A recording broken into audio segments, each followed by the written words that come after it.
Hey guys, it's Kris Jones for episode 97 of Ask Me Anything.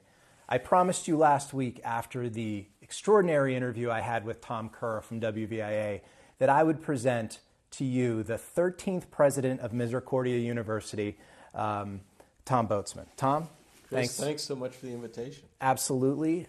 It is my privilege and honor to share my platform to tell the Misericordia story and the Tom Botzman story.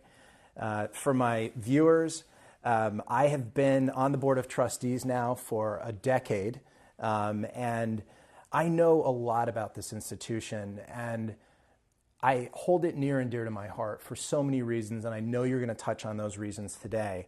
But let's first talk about Tom Botzman. So a little bit of background, where are you from, and what kind of led you here to Misericordia University over all those years?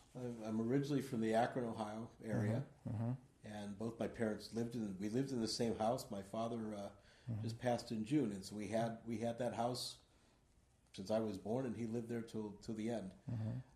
One of 13 children. Let's pause on that for a second. Family. That is extraordinary, yeah. And all lived together for 8 years. So very close quarters, let's say, as a kid. Did a lot of Boy Scouting, Girl Scouts, service projects. My mother was the County Volunteer of the Year in the mid-'80s. And it was only years later that I realized that she took her little army of volunteers out, and we did good things. So fast forward to Misericordia, an institution that's based on service to others and looking how one can make an impact in someone else's life. I got lots of practice when I was 7 or 8 years old. There's no doubt, and I think recently listening to you do an interview on that connection of how you not only arrived here 5 years ago, but how you've really connected with the mission of Misericordia University and the Sisters of Mercy. But before we get to that, 5 years ago, I know I was I believe I was fortunate enough as a trustee to be one of the first meetings with you, and we spent about 2 hours together, if you recall. And being a technologist, you were on the edge of your seat telling me about years ago when you worked at Goodyear. And so you're an individual, not only have you been in education for 20 plus years, but prior to that, you were an innovator. You have some patents and you were working on some chemical engineering. So can you share with my viewers a little bit more about that? Before the internet came along, there was plastics. Remember from the graduate, plastics is the future. Sure. So I was a polymer engineer, and a lot of my work was on very high temperature, high heat applications, high ozone applications, and working with really, really brilliant people. So some of the best chemists and polymer engineers in the world, and they would make all these really neat materials, and sometimes an ounce, sometimes a pound, sometimes 5 pounds. And my job was to take A and B and get Z cubed out of it, and find all kinds of new things we could do with it. So it was a lot of fun to look for those things, and then the patents were just when you came up with an idea that they would say wasn't obvious. So it was always kind of a strange feeling, because the people who invented the materials didn't always get on the patent. I got it because I was using their materials to make something new. So it's sort of like what you do now with LSEO. You're using the internet to do a lot of new things and find new ways to solve real world problems. Yep. So it's interesting. Sometimes, to actually be as an educator, sometimes folks will go to school and then become an educator without having been out in the real world and actually from a clinical and application point of view. I thought that was very interesting about your story, that you were in that's not the real world, but for all intents and purposes, in a corporate job prior to becoming an educator. I was in a corporate job 4 days before I decided to become a college professor. So it was that fast that someone said, "Do you want to apply at this little school?" And Mount Union College in Ohio. And I applied, and for some reason they said they'd hire me to teach international business and business stats. And back then I would do models that might have 20 variables, which was unheard of at the time. 2 or 3 variables was huge. Now people do thousands of variables, and it's no big deal. So I had a lot of background in doing those things, but I'd never taught at all. So I was the opposite of most of the other faculty who were professors that had taught and done research.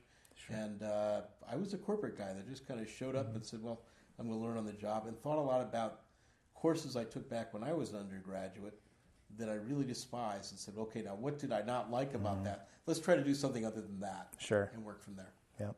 I don't want to fail to give you an opportunity to speak about your wife and your daughter, both of whom I've met. But so you're one of 13 brothers and sisters. But tell us a little bit more about your wife and daughter. My wife Vanessa is a registered nurse. Her mother is a registered nurse as well, and she still works as a registered nurse as a volunteer nurse out in Pittston, and works at the clinic there.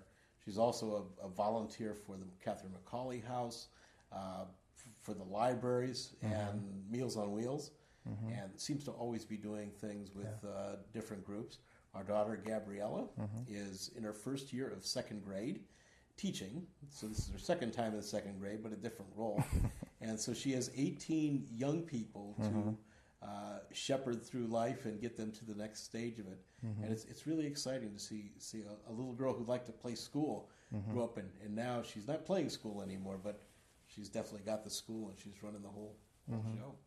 So prior to joining Misericordia 5 years ago, you were in different aspects of education. So share with the viewers a little bit more about what led you here to Misericordia. I was a faculty member in business, economics, marketing, international business, a lot of study abroad teaching. So I worked in Mexico 4 times, once in Italy as a faculty member as well, short-term trips. And did that for 15 years, ended up being a associate academic dean, and thought that was the track I was staying on. And the next thing I found out was there was a small school in Southern Maryland, St. Mary's College of Maryland, public school. So I'd been in a private school before that.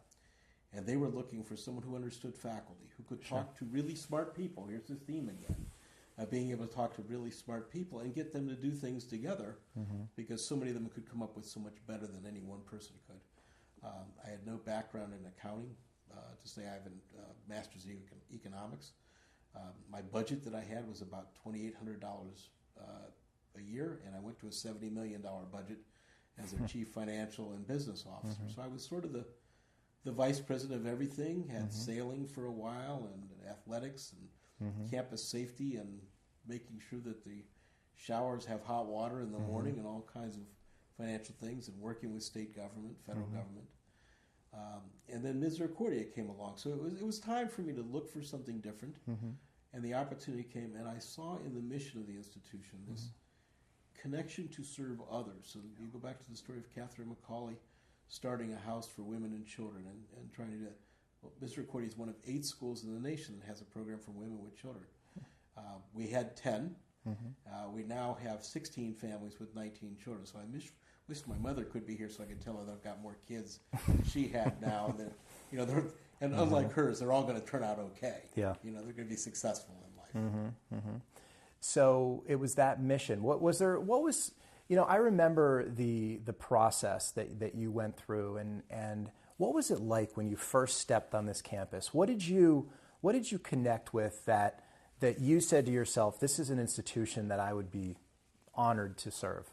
When I came here, during that interview, and in higher ed, it's a 2 or 3 day marathon of meeting people, and I met so many people who just got it about the mission. So I'm talking about the trustees, people like Sandy and Sulaco, who's telling me about all the water bottling he's doing and these things that he's doing in banking and real estate, but how he connects it back to young people, and how important it is to have what he got as a young person, that drive and that learning experience. And finding out from them, John Metz, an entrepreneur who made it, many of the Sisters of Mercy, who told me about the stories about what the school was. And then in between some of the interviews, I would sometimes try to hide for a minute somewhere, regroup, and 2 or 3 of the faculty, the students, would just find me and start telling me about what they were doing. Yeah. Lots of service projects, all these things that they were doing in their clinical studies, or books they were working on, working with students who had challenges. Misericordia has over 100 students with some form of learning disability. And instead of saying, well, that doesn't work for us, it's like, okay, now how do we make that work? Yeah. And I always like the sort of the problem solver, and the more complex it is, and the more challenging, and the more people that have to get involved to do their part, it's more of a team sport. Sure. And then you get the big team win. Sure. So before we talk about sort of academics and what students are able to do here, tell me a little bit more about the mission of the Sisters of Mercy, and what does that mean as an administrator? How do you live this out as an administrator, as a faculty member, as a student? What does that stand for? Yeah. So the sisters were all about connecting to those who didn't have. And when they came here in 1914 to originally start working, and then the university didn't get built till 1924, opened 10 years later. But they wanted to have something for the daughters of the coal miners. So those who did not have access to higher education, who needed a chance, needed an opportunity to grow and learn. That's what it's for. So today it's for the modern daughters of the coal miners. There's no coal miners, but there's still a lot of students who have significant financial need. And the sisters did it, as you can well imagine, by sometimes being a little bit of tough love and being scholars. Some of the writings of Regina Kelly or Sister Mary Glennon, we recently named a scholarship for Sister Mary Glennon, class of 62. Their writing was fantastic. So they were teachers, they were role models, and they were people who knew that the mission was something that they were going to live every day the best that they could. And they brought that to the institution, and it's all through. So we know when we talk about mercy, service, justice, and hospitality, that the sisters lived that, and that the students got the chance to live it. Sometimes they had some fun too, but they were really dedicated to what they do. And as we've expanded and become a university, now we're doing more with service learning, study abroad, students presenting their research. We've had students in Japan and Paris presenting research in the last year.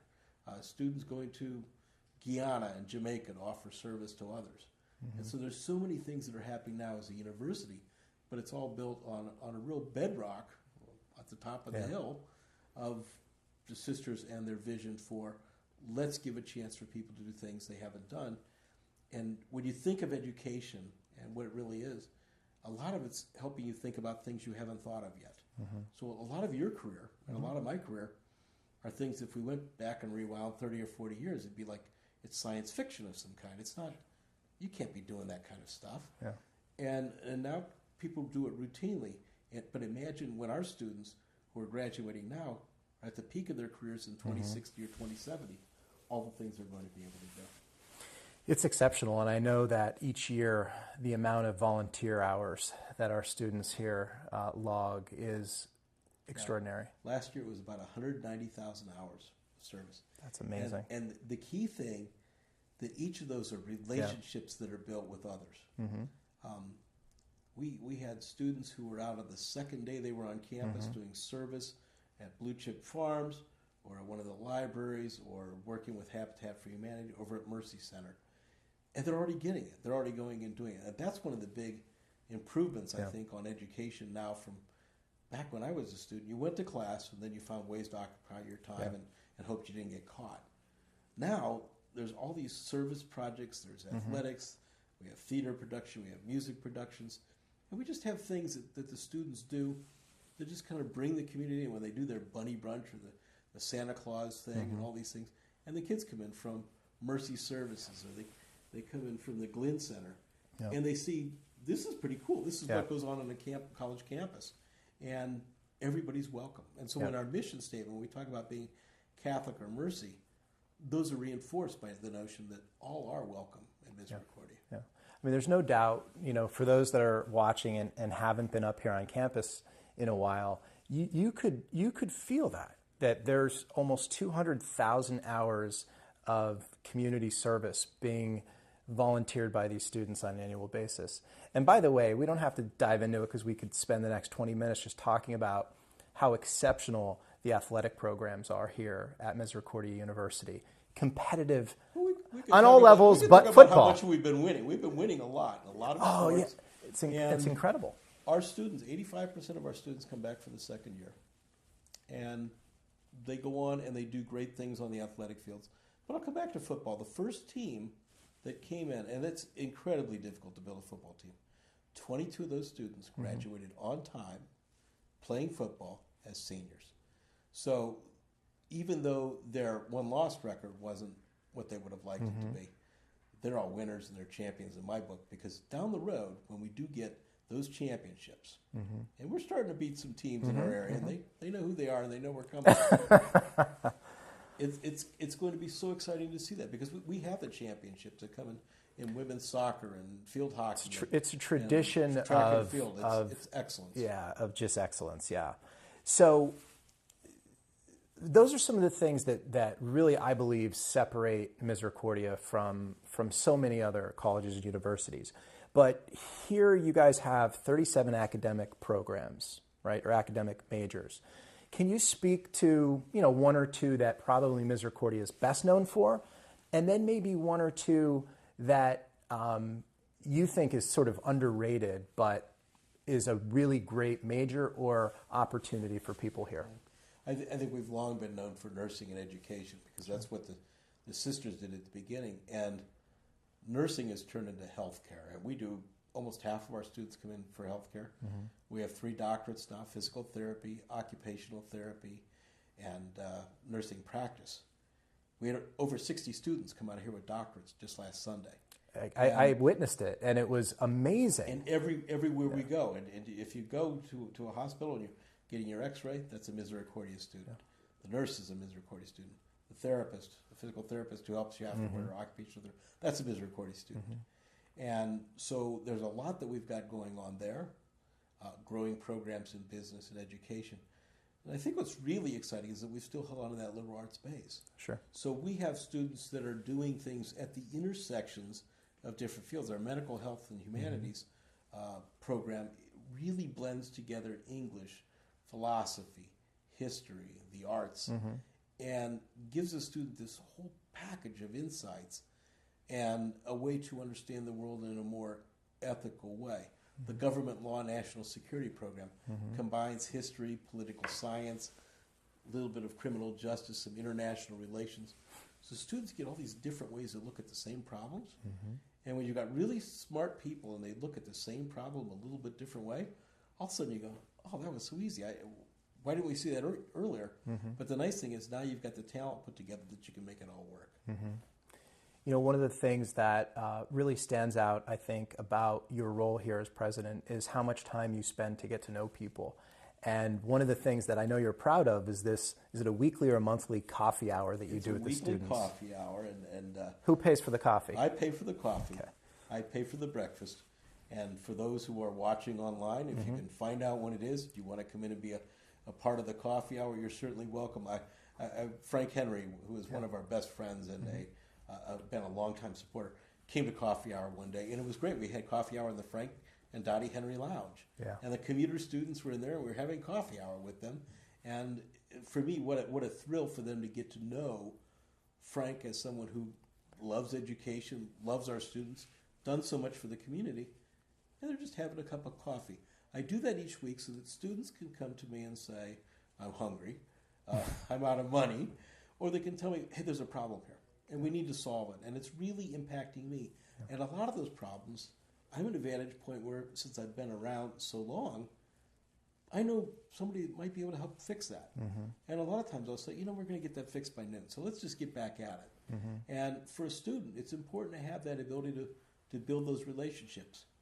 Misericordia is built on relationships. So our faculty, our staff, our alums, our trustees build relationships. And you've had some of the students that come to work as interns or employees for you. Currently, yeah. They come in and they say, I want to learn how to do this. I want to have not an apprenticeship as much as a relationship as a colleague and work on the things that I need to learn. But the great thing is those that are giving that service get to learn from them too. And we build those relationships, and that's where the really deep learning comes from, is this sense of building that. So if I can model that better and keep getting better at it myself, then I hope those that are around us can do the same. That's what lifelong learning is all about. That's exceptional. So, education is changing, right? Can you speak to some of the programs that you have here at Misericordia that support either people that are already in the workforce that want to come and get a continuing education, number one, and then number two, people want online programs and they want flex, if you will, around their education. So how does Misericordia address those two audiences? We're the fourth largest private provider of online education in the state of Pennsylvania. That's awesome. Misericordia University, and we do it in so many different modalities, and even beyond online. But online, we have the expressway programs, the degree completion programs. We have programs for part-time students. We have weekend programs. We have a number of students that I think are becoming hybrid students. They're taking some courses online and then taking some in person. And the really exciting thing for me is it does invite those back. We have 14 different articulation agreements with Luzerne County Community College. So students that start there can transfer and come here and keep going. And some of them are doing some of that online, and some are coming in person. So we're doing all that. It's building to where people want to come back to school.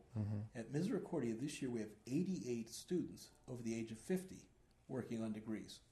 About half are working on grad degrees and half undergrad. And some of those are nurses who say, you know what, I always wanted to teach, and it's time, and I'm going to come back and get a degree. We've got students who are taking history courses. We have students who just say, I've always wanted the degree. I was so close. And for the students who come from the community college world, if they didn't finish, say they need 6 more credits, they can come to Misericordia. We'll transfer the credits back to the community college and get that associate degree knocked out. They've got a degree put up on the wall, and now they're working on their bachelor's degree. So there's a lot. There is a lot changing in the world of higher education, but the neat thing is that we bring people back. So we have the traditional programs for senior citizens and others who want to come in and just do a one-day course or learn about a topic. We do all those things, and one of the great strengths of this university is we do them all pretty well and make it so that access to education is there for anyone who really is capable and wants to do it. Come on in. All are welcome. So graduates are leaving with a focus on service and mercy and hospitality. Over 90% of them find employment or enter a graduate studies program within 6 months of graduation. How important is that? That is incredibly important. The Insulaco Center, and this is again the influence of some of the trustees, and particularly Sandy and Marlene Insulaco, to say to students, when you come into the university, you're going to learn to think. You're going to learn to learn. You're going to learn to start all this. But you're eventually going to want a career as well. And you could do a lot of your service through that career and things that you do at work. All of us support the United Way and other programs when we're out in our workplaces. So having the ability to bring all that together and say to a student, here's how you interview for a job. Here's how you write your resume. Here's a way to put together your academic program to link together skills that you might not have seen, that you're thinking, I want to go into the sciences and I want to do things in biology, but if I got some communication background, maybe I could do something with radio or with print or with TV that gets that message out, that helps me be better at my profession down the road. So we spend quite a bit of time starting out with brand new students, and by the time they graduate, that they're ready to go. Those students should always have an opportunity to say, what am I going to do next? What's going to happen in 5 or 10 years? I'm not sure what it's going to be, but it's going to be pretty cool, and it's going to be even better than I ever imagined it to be. So that's those placement rates, those retention rates, when 85% of the students come back for the second year. 74% of our students who come into this university eventually get a degree. For schools like us, it's 10 to 15% lower in general, and for our public counterparts, it's usually 50 to 55%. We're much higher because the students are building those relationships, and they're getting their chances to say, this is what I want to do with my life, get the individual attention, and away they go. So, one of the things I've learned over the last 10 years is the role of institutional advancement in a university. When we were pulling up on campus this morning, Sam from the camera crew here was talking about how this place has grown because he has family members, one family member who works here in the library, but also who've gone through this institution.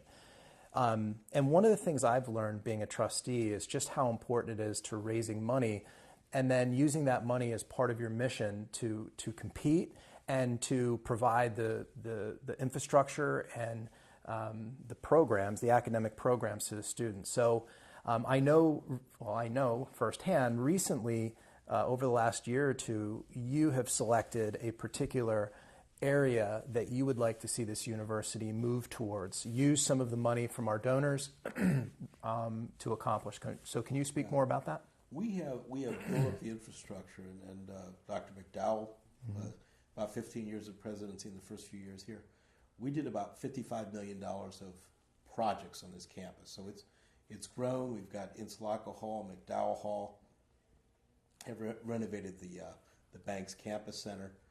The one thing we haven't done is our 1957 science building, Hayfield McCormick Hall, was built to hold up to 800 students.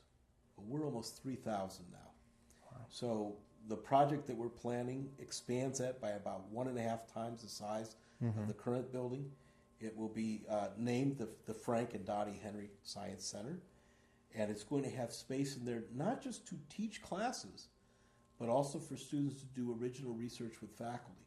So in physics, biology, chemistry, and the health fields, they're going to be able to do things so that they're even better prepared for graduate studies or careers, and they're going to have that added advantage of not just having the teaching and the service, but also the scholarship and research. So when will this science building become a reality? We are currently still the design and the raising funds portion of it. We expect to break ground in the spring of 19 and have half of it done and move from the old half to the new half after 1 year. And then by spring of 21, we'll have renovated the current building at about half the price of new space. And it'll all be open and ready to go by, we hope, by August of 21. Well, I could tell you, having been a witness to your leadership here, that this institution is very fortunate to have you. I find that your ability to connect with people, to listen, to take an interest in other people is exemplar. And I think, above almost all, I think that the sisters are proud to have you here, because I think you embody what they stand for and what this institution stands for. So the sisters, an interesting part of higher education is you get named to the job, but unlike the corporate world where you better get to work, you have about 6 months to cool your heels while you wait to get started, because there's a peaceful transition, let's say, in higher ed. And some of the sisters, Sister Mary Ann Dillon and other sisters on our board, Martha Hanlon, a number of them gave me things to read and lessons. So when I came to campus, I felt like I knew the story of Catherine McCauley better than a few of the sisters because I'd read all these books and all these things. But also it's their message of what it means to be mulier fortis, the valiant woman. And we were originally a women's college, and a lot of the sisters went here. So my office is, the office we're sitting in now, is the parlor that the sisters used back then. And some of the sisters, their entry into the order was in this room. So they have that history of it, that sense of it, but that connection to mission, so that we're not just about cranking out degrees or making sure that students get the good things in their lives, but also that they can live full lives and know that service to others is just as important and more important in many cases than service to oneself. So you have to take care of yourself, but you also have to figure out how to do that to your family, to people in your neighborhood, or people you have never met. And that's why I'm so proud when I see our students say, well, the sisters that are down at Mercy Services or with Sister Lucille, or at McGlynn Center with Sister Martha and others, and say, well, I'm going to go down and see if I can help out there. And so that mission of the sisters to help others and give them a chance, it permeates the place. And so it's really difficult to miss that feeling of it, but it is what makes us special. Things like the Women with Children program, we're only one of only 8 schools. There are a lot of women and children who are thrown away in this country every day. And a number of these women and children were also being thrown away, and they come in, and 5 of them graduated last spring. We just had one I talked to the other day, her first semester, and she had a 4-point. It's a safe place where they can come in, they can learn, they can work really hard, and they can succeed. And for the kids, when they graduate the first time at the age of 8 or 9 years old, they know that college was a blast the first time. They're ready to come back and do it again 10 years later. And so we're starting to get some who are the second generation, the children of the Women with Children program, who are going to college, getting degrees, and getting on to a great life. Well, I appreciate you sitting with me this morning and sharing with my viewers a little bit more about yourself and Misericordia University, a place that I take much pride in being part of and serving as well. This was episode 97, guys. There's only 3 left. In 98 and 99, I'm going to bring back my good buddy Chris Nash, and we're going to explore some topics that he thinks I didn't chat enough about, one of which is confidence. And then in the last episode, I will be jumping out of a plane. No, I won't. I will be doing a reflection on the previous 99 videos. Guys, thank you so much for watching this interview with Dr. Botzman. Check out Misericordia and get up here and check out this amazing campus. Check out a sporting event, including a football game, and just take this campus in because it's a special place. Take care.